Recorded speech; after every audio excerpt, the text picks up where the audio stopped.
ಉದಯತೋ ಬ್ರಹ್ಮರೂಪಾಯ ಮಧ್ಯಾಹ್ನತೋ ಮಹೇಶ್ವರ ಅಸ್ತಮಾನೆ ಸ್ವಯಂ ವಿಷ್ಣು ತ್ರೈಮೂರ್ತಿ ದಿವಾಕರ. ಸೂರ್ಯನು ಈ ದಿನ ತನ್ನ ಪಥ ಬದಲಿಸುವಂತೆ ನನ್ನ ಆತ್ಮೀಯರ ಪಥ ಅಜ್ಞಾನದಿಂದ ಜ್ಞಾನದ ಕಡೆ, ನಾಸ್ತಿಕದಿಂದ ಆಸ್ತಿಕದೆಡೆ ತಮ್ಮೆಲ್ಲರ ಬಾಳಿನ ಪಥ ಬದಲಾಗಲಿ. ಸುಖ, ಶಾಂತಿ, ನೆಮ್ಮದಿ, ಸಮೃದ್ಧಿ, ಆರೋಗ್ಯದ ಸಂಭ್ರಮ ಪಸರಿಸಲಿ. ಸುಗ್ಗಿಯ ಹಬ್ಬ, ಸಂಕ್ರಾಂತಿ ಹಬ್ಬದ ಹಾರ್ದಿಕ ಶುಭಾಶಯಗಳು. ಎಳ್ಳು ಬೆಲ್ಲ ತಿಂದು ಒಳ್ಳೆದು ಮಾತಾಡಿ. ಹಾಯ್ ಫ್ರೆಂಡ್ಸ್, ನಾನಿವತ್ತು ಬೆಳಗ್ಗೆಯಿಂದ ವ್ಲಾಗ್ನ ಶುರು ಮಾಡಿದೆ. ಸಂಕ್ರಾಂತಿ ಹಬ್ಬ ಅಂತಂದಮೇಲೆ ಕಡಲೆಕಾಯಿ, ಅವರೆಕಾಳು, ಗೆಣಸು ಇದೆಲ್ಲ ಇರಲೇಬೇಕಲ್ವ. ಸೊ ಅದನ್ನೆಲ್ಲ ಒಂದು ಕಡೆ ಕ್ಲೀನ್ ಮಾಡಿ ಎತ್ತಿಟ್ಟಿದ್ದಾಗಿದೆ. ಇನ್ನು ಇಲ್ಲಿ ಸಾಸಿವೆ ಎಣ್ಣೆನ ರೆಡಿ ಮಾಡಿ ಇಡ್ತಾ ಇದ್ದೀನಿ. ಇವತ್ತಿನ ಸ್ನಾನಕ್ಕೆ ಸಾಸಿವೆ ಎಣ್ಣೆ ಬಹಳ ಮುಖ್ಯ.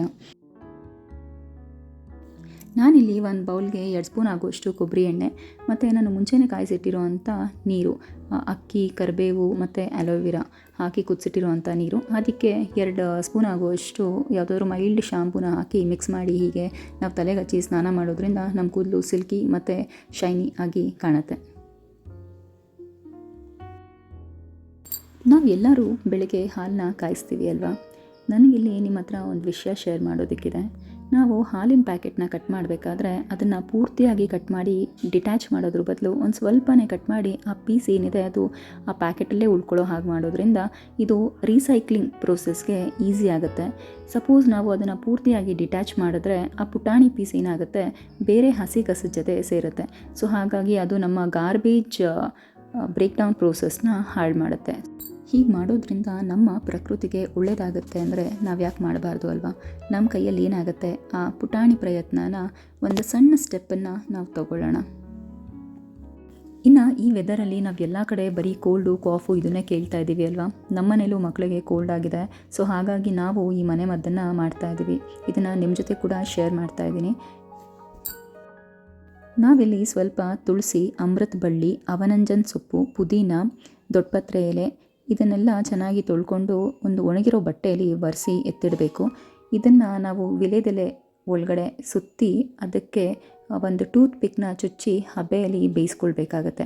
ವಿಳೆದೆಲೆ ಸ್ವಲ್ಪ ಕಲರ್ ಚೇಂಜ್ ಆಗುತ್ತೆ, ಅಲ್ಲಿವರೆಗೂ ಬೇಯಿಸ್ಕೊಳ್ಬೇಕು. ಅದಾದಮೇಲೆ ಅದನ್ನು ಸ್ವಲ್ಪ ಬಿಸಿ ಇರುವಾಗಲೇ ತೆಗೆದು ಒಂದು ಒಳ್ಳೆಗೆ ಇಲ್ಲ ಸ್ಪೂನ್ಗೆ ಅದನ್ನು ರಸನ ತೆಗೆದುಕೊಳ್ಬೇಕಾಗತ್ತೆ. ಇನ್ನು ಇದಕ್ಕೆ ಜಾಕಾಯಿ, ಇಪ್ಲಿನ ತೇದು ಅದಕ್ಕೆ ಜೇನುತುಪ್ಪ ಸೇರಿಸಿ ಕುಡಿಸೋದ್ರಿಂದ ಮಕ್ಕಳಿಗೆ ಬೇಗನೆ ಕೆಮ್ಮು ಮತ್ತು ಶೀತ ವಾಸಿ ಆಗುತ್ತೆ.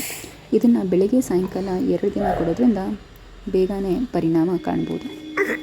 ನಮ್ಮ ಭಾರತದಲ್ಲಿ ನಾವು ಯಾವ ಹಬ್ಬನೂ ಸುಮ್ಮನೆ ಆಚರಣೆ ಮಾಡೋದಿಲ್ಲ. ಅದರ ಹಿಂದೆ ಸೈಂಟಿಫಿಕ್ ರೀಸನ್ಸ್ ಇರುತ್ತೆ. ನಮಗೆಲ್ಲರಿಗೂ ಗೊತ್ತಿರೋ ಹಾಗೆ ಸೂರ್ಯ ಪೂರ್ವದಲ್ಲಿ ಹುಟ್ಟಿ ಪಶ್ಚಿಮದಲ್ಲಿ ಮುಳುಗ್ತಾನೆ ಅಂತ. ಆದರೆ ಬೇಸಿಗೆಯಲ್ಲಿ 7 ಗಂಟೆ ಆದರೂ ಬೆಳಕಿರುತ್ತೆ, ಚಳಿಗಾಲದಲ್ಲಿ 6 ಗಂಟೆಗೆ ಕತ್ತಲಾಗಿರುತ್ತೆ.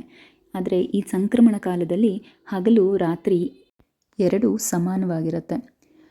ಸೂರ್ಯ ಟ್ರಾಪಿಕ್ ಆಫ್ ಕ್ಯಾನ್ಸರಿಂದ ಟ್ರಾಪಿಕ್ ಆಫ್ ಕ್ಯಾಪ್ರಿಕಾನ್ಗೆ ಸಂಚಾರ ಮಾಡ್ತಾನೆ. ಟ್ರಾಪಿಕ್ ಆಫ್ ಕ್ಯಾಪ್ರಿಕಾನ್ನ ನಾವು ಮಕರ ಸಂಕ್ರಾಂತಿ ವೃತ್ತ ಅಂತ ಕರಿತೀವಿ. ಈಗಷ್ಟೇ ನ್ಯೂ ಇಯರ್ ಸೆಲೆಬ್ರೇಷನ್ ಮೂಡಲ್ಲಿ ಇರೋ ನಮಗೆ ಸಂಕ್ರಮಣ ಇಷ್ಟು ಬೇಗ ಬಂದೇ ಬಿಡ್ತು ಅಲ್ವಾ. ಈ ಬಾರಿ ಮಂಗಳವಾರ ಬಂದಿರೋದ್ರಿಂದ ಇದು ತುಂಬಾ ವಿಶೇಷ. ಅದರಲ್ಲೂ ಮಕ್ಕಳಿರೋಂಥ ಮನೇಲಿ ಈ ಮಕರ ಸಂಕ್ರಾಂತಿ ತುಂಬಾ ಸ್ಪೆಷಲ್ ಅಂತ ಹೇಳ್ಬೋದು. ಈ ಹಬ್ಬದಲ್ಲಿ ಮಕ್ಕಳಿಗೆ ಫಲ ಎರಿಯೋದು ಅಂತ ಹೇಳ್ತೀವಿ, ಇಲ್ಲ ಕೆಲವೊಂದು ಕಡೆ ಹಣ್ಣು ಎರಿಯೋದು ಅಂತ ಕೂಡ ಹೇಳ್ತಾರೆ. ಈ ಫಲ ಎರಿಯೋದು ಯಾವ ಸಮಯದಲ್ಲಿ ಯಾಕೆ ಎರೀತಾರೆ ಮತ್ತು ಇದನ್ನು ಯಾರು ಎರಿಬೇಕು, ಯಾಕೆ ಇದನ್ನು ಮಾಡ್ತಾರೆ ಅಂತ ತಿಳ್ಕೊಳ್ಬೇಕು ಅಂತಿದ್ರೆ ಈ ವಿಡಿಯೋನ ಸ್ಕಿಪ್ ಮಾಡದೆ ಕೊನೆಯವರೆಗೂ ನೋಡಿ. ಈ ಹಬ್ಬದ ದಿನ ತೈಲ ಸ್ನಾನಕ್ಕೆ ತುಂಬಾ ಆದ್ಯತೆ ಇದೆ. ಅಂದರೆ ಎಳ್ಳೆಣ್ಣೆ ಸ್ನಾನ, ಮೈಗೆ ಎಳ್ಳೆಣ್ಣೆ ಹಚ್ಚಿ ಸ್ನಾನ ಮಾಡಬೇಕು.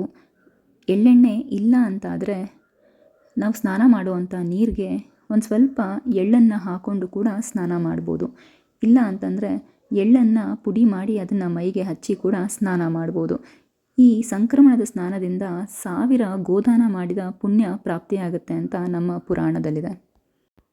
ಇವತ್ತಿನ ದಿನ ಶಿವನ ದರ್ಶನಕ್ಕೆ ಬಹಳ ಪ್ರಾಮುಖ್ಯತೆ ಇದೆ. ಶಿವನ ದರ್ಶನ ಪಡೆಯೋದ್ರಿಂದ ನಮ್ಮ ಮನಸ್ಸಿನ ಕೋರಿಕೆ ಈಡೇರುತ್ತೆ. ಇನ್ನು ಇವತ್ತು ಎಳ್ಳನ್ನು ದಾನವಾಗಿ ನೀಡಬೇಕು. ನಮ್ಮೆಲ್ಲರಿಗೂ ಗೊತ್ತಿರೋದು ಅನ್ನದಾನ ಶ್ರೇಷ್ಠ ಅಂತ. ಇವತ್ತಿನ ದಿನ ಅನ್ನದಾನ ಒಬ್ಬರಿಗೆ ಅನ್ನದಾನ ಮಾಡೋದ್ರಿಂದ 1000 ಜನಕ್ಕೆ ಅನ್ನದಾನ ಮಾಡಿದ ಪುಣ್ಯ ಸಿಗುತ್ತೆ. ಈ ದಿನ ಗೋಮಾತೆ ಪೂಜೆಗೆ ಬಹಳ ಶ್ರೇಷ್ಠವಾದ ದಿನ. ಓಂ ಭಾಸ್ಕರಾಯ ವಿದ್ಮಹೆ ಮಾರ್ತಾಂಡಾಯ ಧೀಮಹಿ ತನ್ನೋ ಸೂರ್ಯ ಪ್ರಚೋದಯಾತ್. ಈ ಸೂರ್ಯ ಗಾಯತ್ರಿ ಮಂತ್ರನ ಎಷ್ಟು ಬಾರಿ ಸಾಧ್ಯನೋ ಅಷ್ಟು ಬಾರಿ ಪಠಿಸೋದು ಒಳ್ಳೆಯದು.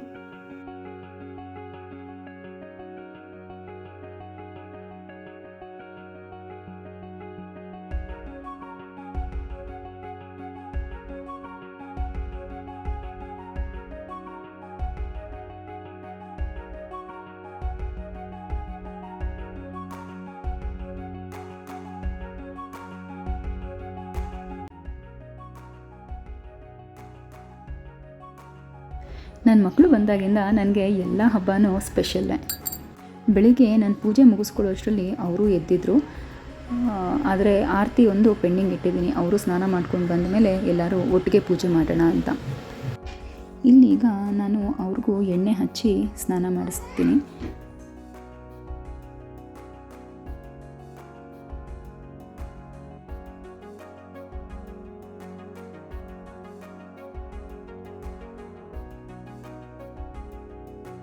ನಮ್ಮ ಮನೇಲಿ ಇಬ್ಬರಿಗೂ ಪೂಜೆ ಮಾಡೋದು ಅಂದರೆ ಬಹಳ ಇಷ್ಟ. ನನ್ನ ಇವತ್ತಿನ ಪೂಜೆ ಸಾಂಗವಾಗಿ ನೆರವೇರಿತು. ಮನಸ್ಸಿಗೆ ತುಂಬಾ ಖುಷಿ ಕೊಟ್ಟಿದೆ. ನಾನಿಲ್ಲಿ ದೇವರ ಮುಂದೆ ನೈವೇದ್ಯಕ್ಕೆ ಖಾರ ಪೊಂಗಲ್ಲು, ಸಿಹಿ ಪೊಂಗಲ್ಲು, ಕಬ್ಬು, ಎಳ್ಳು, ಬೆಲ್ಲ, ಬಾಳೆಹಣ್ಣು ಹೀಗೆ ಎಲ್ಲನೂ ಇಟ್ಟು ಮನಸ್ಫೂರ್ತಿಯಾಗಿ ಪೂಜೆ ಮಾಡಿದ್ದೀವಿ.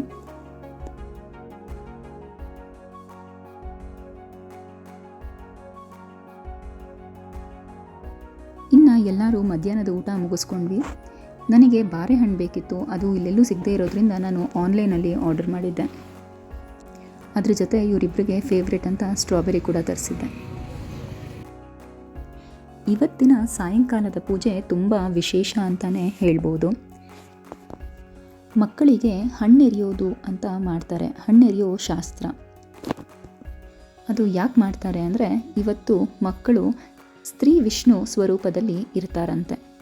ಬದ್ರಿವನದಲ್ಲಿ ವಿಷ್ಣುವಿಗೆ 33 ಕೋಟಿ ದೇವತೆಗಳು ಈ ಹಣ್ಣನ್ನು ಅಭಿಷೇಕ ಮಾಡಿರ್ತಾರಂತೆ.